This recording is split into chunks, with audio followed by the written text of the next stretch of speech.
Assalamualaikum warahmatullahi wabarakatuh. Bismillahirrahmanirrahim. Allahumma sholli wa sallim ala sayyidina Muhammadin wa ala alihi washabihi asma'in nama ba'du. Sedanten ingkang kula hormati wabil khusus teman bapak kula Kiai Haji Agus Ali Masyuri. Beberapa kiai yang tanpa ngurangi rasa hormat, saya hormati semua. Ini ada beberapa Gus. Ini saya ngaji insyaallah seperempat jam. Seperempat jam nanti yang menghisap Gus Kausar berapa Gus? 10 menit. 10 menit. Begini, sebetulnya saya membela semua umat Islam itu ahlul jannah. Karena saya ini ibarat marketing. Kalau orang Kristiani itu kan setiap orang mati sudah tenang bersama Bapak di surga. Jadi kampanye itu menarik sekali. Sementara kita sudah kiai, sudah imam masjid, sudah ulama, masih saja dikhawatirkan su'ul khotimah. Ini kalau kampanye ini tidak imbang, ini nanti saya takut kalah. Makanya saya bilang pokoknya semua orang mukmin itu ahlul jannah. Karena memang asli hadisnya seperti itu, man qala la ilaha illallah dakhalal jannah. Bahwa kemudian ada beberapa kiai yang mungkin wataknya itu pesimis, kemudian bikin sekian aturan-aturan yang sebetulnya itu cerminan dari pesimisnya, terus akan-akan masuk surga itu susahnya bukan main. Nah itu saya tidak setuju karena tadi pasti kalah dengan kampanye sebelah yang setiap orang mati dibilang sudah tenang bersama Bapak apa? Di surga. Jadi ini penting. Terus kedua saya bilang agama ini sudah begitu baik. Masa kunci surga sudah dibocorkan miftahul jannah la ilaha illallah. Masa sudah pegang kuncinya nggak jadi masuk surga, itu kan aneh. Ya sudah masuk saja, tapi tidak usah minta bantuan saya, masuk aja, kan sudah pegang kuncinya. Terus ketiga, kenangan terburuk saya ketika jadi kiai itu gini, saya ada beberapa guru SD datang ke saya. Ini agak-agak masalah besar. Gus boleh enggak buka ujian nasional yang masih disegel? Semua guru bilang nggak boleh, itu kriminal kan. Ada satu guru yang bikin analogi agak kacau. Boleh saja. Wong ujian di kuburan saja dibocorkan para kiai nggak apa-apa. Itu.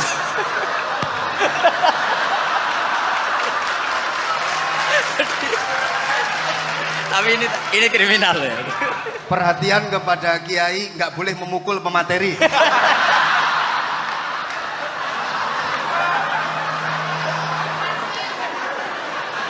Jadi tentu itu analogi yang salah kan. Marrobuka kan, Tuhan kamu siapa, Nabi kamu. Tuhan kamu siapa, Nabi kamu siapa, imam kamu siapa. Ini kan sudah dibocorkan oleh para kiai. Artinya apa? Nak raiso jawab kebablasan gitu. Terus guru ini berpikir kalau ujian akhirat sekrusial itu saja bisa dibocorkan, kenapa ujian nasional tidak boleh? Tentu ini kias yang salah, saya tidak ngajari seperti itu. Tapi saya ngajari ke kalian betapa mudahnya masuk surga. Kunci jawaban sudah dikasih, kunci pintu masuk sudah dikasih. Kok sampai tidak masuk, ini kebablasan. Paling salah gurunya. Jadi ini kenapa saya sering cerita orang mukmin semuanya itu min ahlil jannah, itu saya jamin. Sama tidak usah takut su'ul khotimah, tidak usah takut berlebihan seperti itu. Karena setahu saya, setidaknya saya mewakili ulama zaman ini. Rata-rata guru kita ini bermadzhab Syadzili dalam berkeyakinan berpikir tentang Allah. Di antara ini yang mulai saya ngomong serius, supaya tadi kan guyonannya sudah diambil Gus Riza sama Gus Kausar. Saya tahu kenapa mereka guyon. Kalau ngomong serius takut kalah sama saya.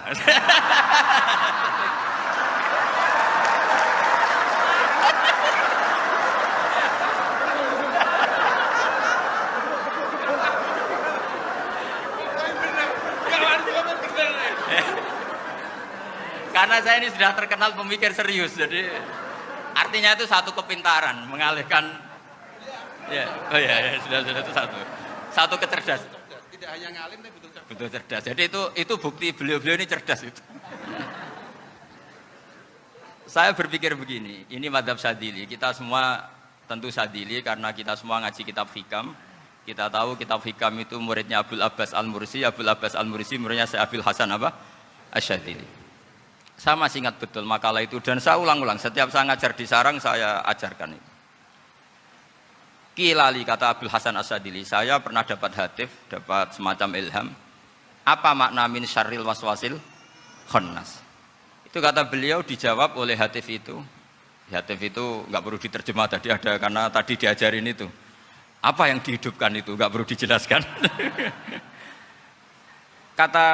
kata hatif tadi, waswasun yadkhulu bainaka wa baina habibika. Yunsika altofahu alhasanah wa yudzakiruka af'alaka asai'ah wa yukassiru indaka dzatas shimal wa yuqallilu indaka dzatal yamin liya'dila bika an husni dzanni billah ila su'i dzanni billah. Jadi yang dikatakan waswas adalah kamu digiring untuk hanya ingat sisi-sisi kamu yang negatif, dilupakan bahwa Anda punya sisi-sisi yang positif. Misalnya seperti ini, mungkin secara fikih tadi banser-banser tegas, wah ini masalah lelaki perempuan dipisahkan gini-gini. Tapi kenapa Gus Ali bilang ya sudah gini gak apa-apa. Sebetulnya ada rukhsah itu karena ini di depan umum. Yang paling pantangan Nabi itu la yakhluwanna rajulun bimra'atin. Ini ada yang menjaminnya gitu. Malah khawatir saya di sini dipisah tapi setelah berduaan nggak bisa. Jadi toleransinya karena ini di depan umum. Itu masih ada toleransinya. La yakhluwanna rajulun bimra'atin.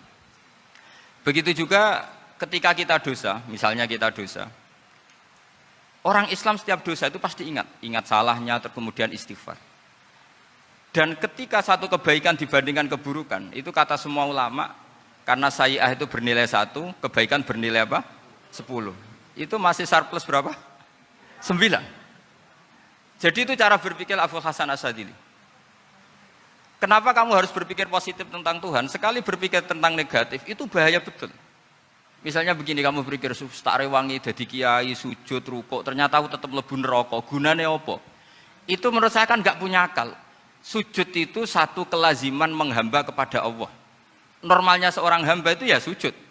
Kemudian gara-gara kamu ingin masuk surga, terus logika kamu dibalik, gunanya apa saya sujud? Ternyata saya masuk neraka. Itu pertanyaan yang benar-benar bodoh dan itu menjadikan Allah benci. Logikanya dibalik begini.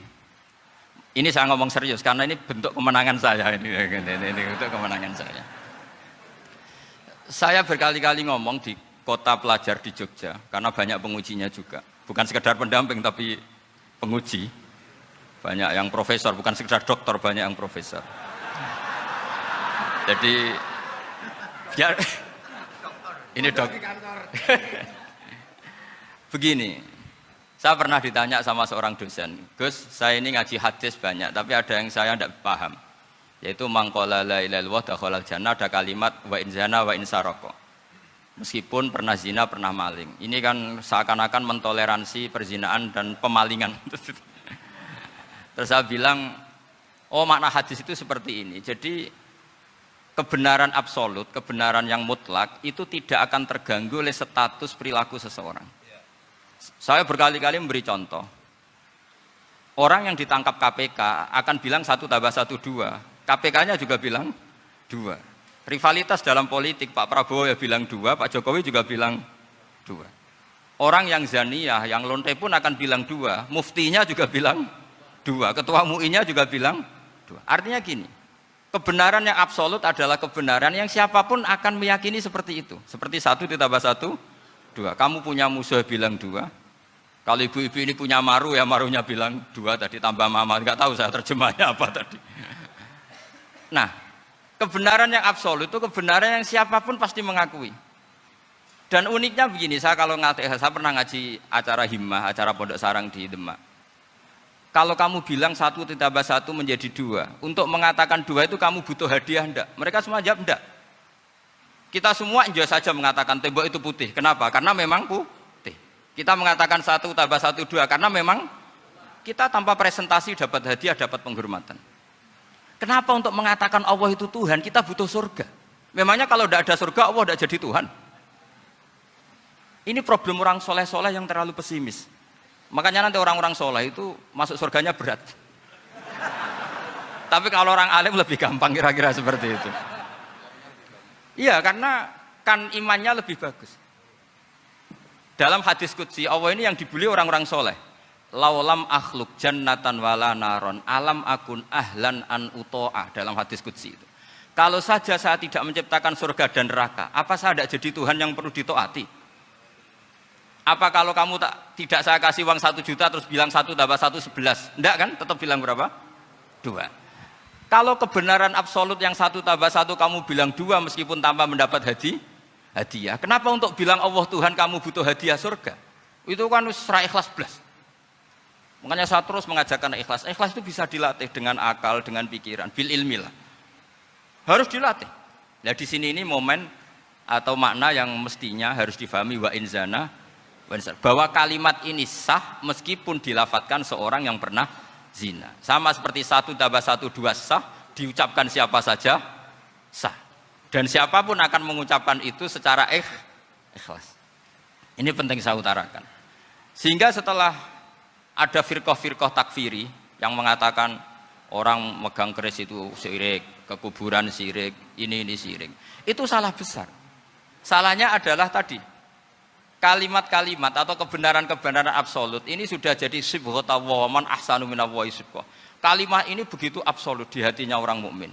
Sehingga ketika terganggu oleh hal-hal yang adat istiadat kayak pegang keris, kayak apa, ini tidak mengganggu. Tetap kualitas iman ini di atas keyakinan adat membawa apa keris. Kalau orang membawa keris menjadi syirik karena percaya sama makhluk. Orang misalnya kejawen kalau nggak bawa keris nggak nyaman. Orang kota itu kalau nggak bawa ATM juga nggak nyaman. Itu tidak dihukumi syirik. Kamu pergi lupa bawa HP nyaman enggak? Enggak, kenapa tidak dihukumi syirik?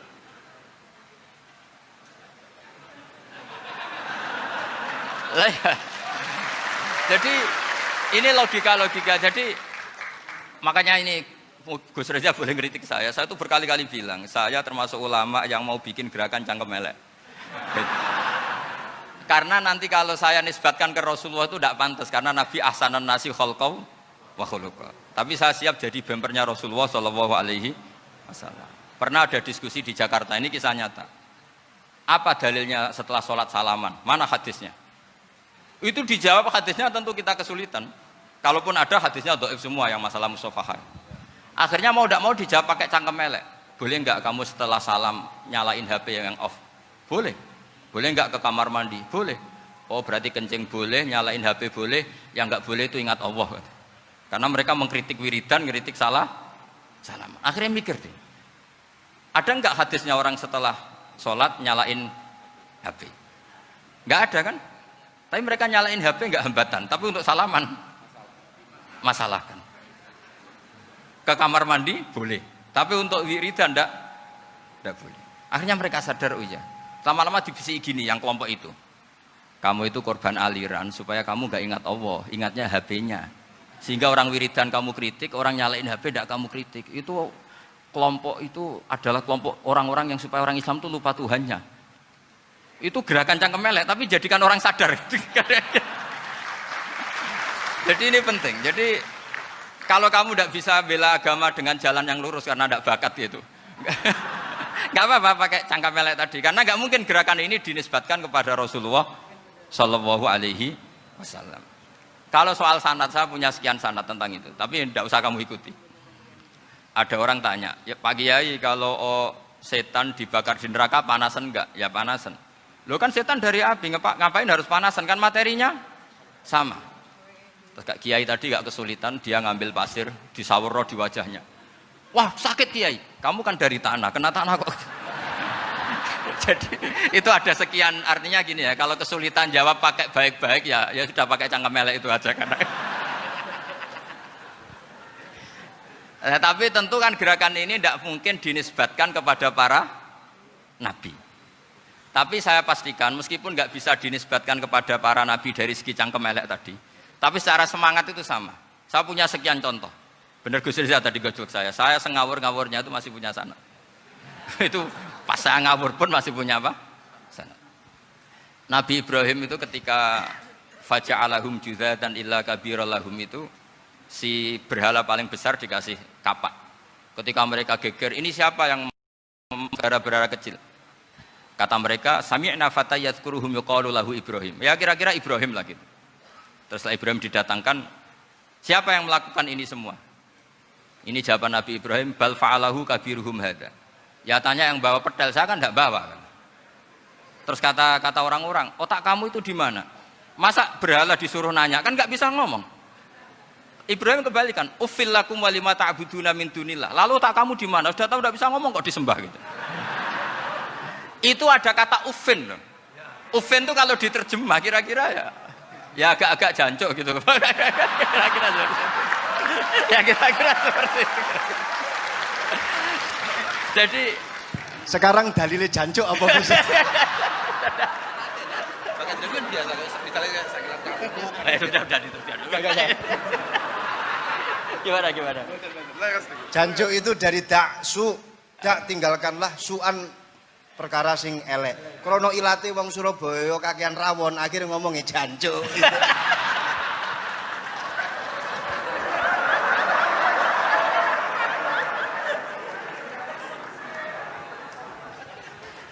Jadi mulai dulu melawan kebatilan itu harus pakai logika yang vulgar. Karena memang nggak mungkin dengan bahasa-bahasa priayi itu nggak mungkin. Dan ini penting saya utarakan. Nah, kalau nanti nggak mungkin dinisbatkan kepada Rasul karena Nabi adalah ahsanan nasi khalqa wa khuluqa, kita yang ngambil alih saja. Gus Reza, saya, Gus Kaustan ini cara cangkem elek kan pantas. Luas. Selain bakat ya sudah natural. Karena memang itu cara kita menjelaskan kebenaran. Saya ulang lagi, itu cara kita menjelaskan apa? Kebenaran. Mau tidak mau. Saya pernah ditanya sama seseorang, Gus, beberapa nabi itu kan poligami. Poligami itu bukti hiperseks. Karena yang tanya itu orang nasionalis, nggak pati senang Islam. Terus tak balik tanya, perempuan itu makhluk lemah enggak? Ya lemah. Kalau nolong lama satu itu gimana? Ya baik. Kenapa nolong dua jadi tidak baik? Harusnya kalau nolong tiga tidak baik. Tapi saya tidak dukung poligami. Nah, ini cerita. Setidaknya mereka jadi ingat. Saya itu pernah ditanya agak-agak orang ateis. Dia benci Islam tapi neliti Islam. Pertanyaan kedua, kenapa dalam perang itu seakan-akan Nabi itu perampok? Hartanya orang kafir disita kemudian menjadi ghanimah. Itu kan kayak ngerampok. Terus saya tanya gini, kalau ada penjahat ke rumah kamu, kemudian pakai senjata api, setelah kamu ringkus, itu senjata api kamu kembalikan apa kamu sita? Oh ya saya sita, kalau tak kembalikan dipakai ngerampok lagi. Ya sama seperti itu, kalau kekuatan mereka dikembalikan, akan dipakai kekuatan mereka lagi. Jadi, ya lagi-lagi ini kemenangan orang serius. Karena nanti guyonnya sudah dintekno sama Gus Safa sama Gus Riza. Nah, kenapa saya ngajar begitu rileks, begitu santai? Karena pikiran saya sederhana. Fa innal uqula muttarratun ila qabilil haq. Akal sehat pasti dipaksa menerima apa? Kebenaran. Sehingga kebenaran itu tidak usah kamu ngomongkan secara serius, tidak perlu. Kebenaran itu mudah diterima. Saya itu pernah ngaji berkali-kali di Jogja di mana-mana sampai ada buku seorang dokter nulis tesisnya itu bangga lagi menjadi muslim setelah ngaji saya itu. Karena saya menerangkan itu ringan. Orang Islam itu harus mencintai Allah. Ciri utama cinta itu tidak tegang, rileks. Saya bilang begini, kalau kamu pernah 1 tahun digratisi orang rumah, makanan, kamu kira-kira itu mudah nggak mencintai orang yang berjasa sama kamu minjemin rumah dan ngasih makan gratis? Mudah kan? Apalagi kita ini mudah mencintai orang yang minjemin mobil 1 tahun, ngasih rumah 1 tahun, apalagi selamanya. Kenapa kita tidak mudah mencintai Allah yang memberi kita bumi, air, oksigen, semuanya kita dikasih Allah? Akhirnya mereka mikir, wong mencintai seseorang yang ngasih dalam durasi 1 tahun saja mudah, apalagi mencintai Allah yang ngasih kita tanpa batas. Itu disebut walladzina amanu asaddu hubbal lillah. Orang mukmin itu mudah sekali mencintai Allah. Caranya dilatih tadi. Kita mudah mencintai orang yang berjasa sama kita. Kenapa tidak mudah mencintai Allah yang tentu jasanya lebih besar? Nah, karena akhir-akhir ini banyak orang yang terlalu nazir, terlalu kata Nabi kan basyiru walatu nafiru yasiru walatu asiru. Sehingga saya bikin gerakan. Pokoknya semua orang mukmin pasti masuk surga. Nanti soal ada kesalahan-kesalahan kecil yang menjadikan orang su'ul khotimah itu sifatnya kehati-hatian. Jangan menjadi hukum. Hati-hati itu tidak menjadi hukum. Kalau kamu nyupir hati-hati itu bukan berarti pasti kecelakaan, enggak. Hati-hati itu ya hati-hati saja, tidak menjadi hukum. Ini penting saya utarakan karena kubu sebelah kampanyenya sudah tadi, setiap mati mesti tenang bersama Bapak di surga. Sementara kita mau kampanye, kamu sholat tidak mesti diterima, haji tidak mesti diterima, jadi kiai tidak mesti masuk surga. Coba kalau kita kampanye gitu terus, yang mau jadi muslim itu siapa? Jadi ini sudah tak perhitungkan matang-matang saya milih madhab seperti itu. Ya ini saya pikir sudah, ini pembandingnya supaya punya waktu. Saya suka sekali. Nah ini yang sesi terakhir ya, sesi terakhir. Saya akan cerita fikih karena Nyun sewu Gus, ada iklan sebentar dari ibu-ibu, pentolan mic kurang dekat ke mulutnya Gus Baha. Sehingga suaranya tidak terdengar sampai ke belakang. Oh, gitu, pentolannya didekatkan Gus ke mulut. Ini kalau ngomong konotasinya itu mesti nyerempet. Sudah apa ya? Sudah ahlinya di situ. Ya malah ada di situ.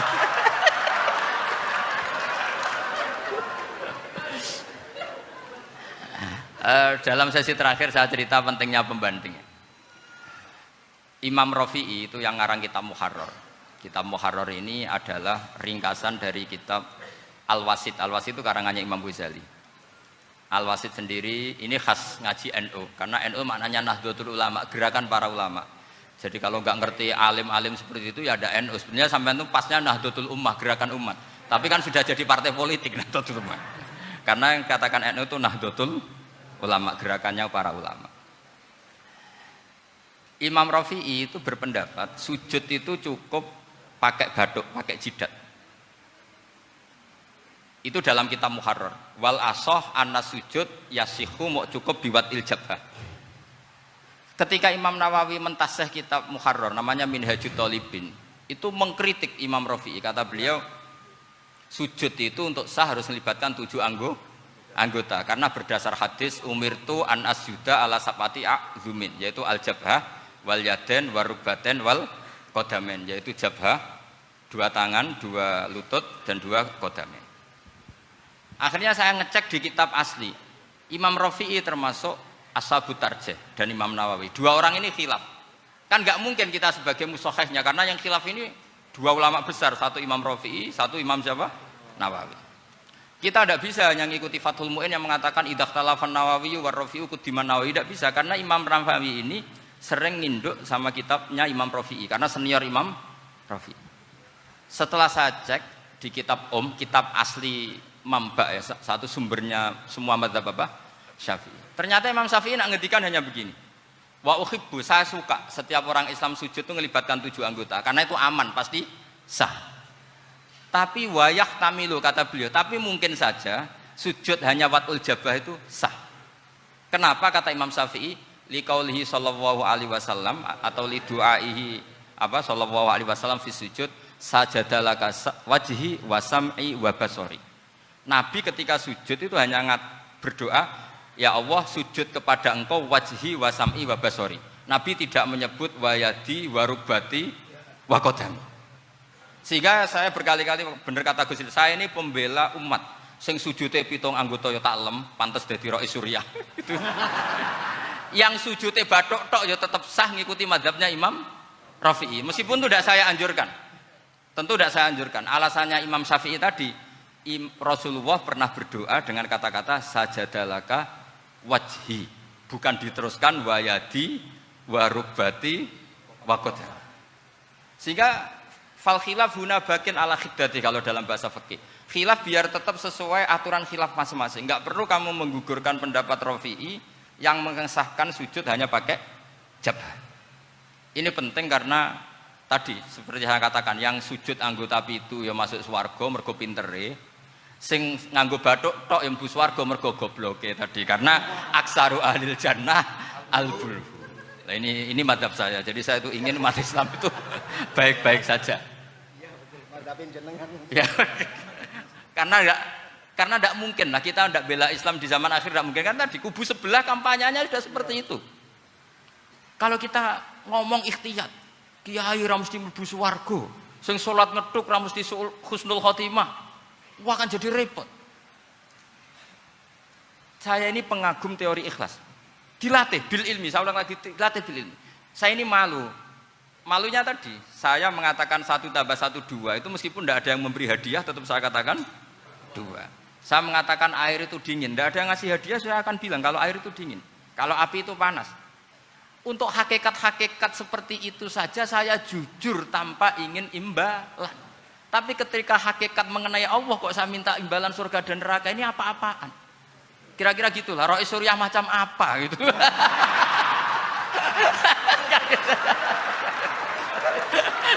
Ya saya kira demikian. Assalamualaikum warahmatullahi wabarakatuh. Waalaikumsalam warahmatullahi wabarakatuh.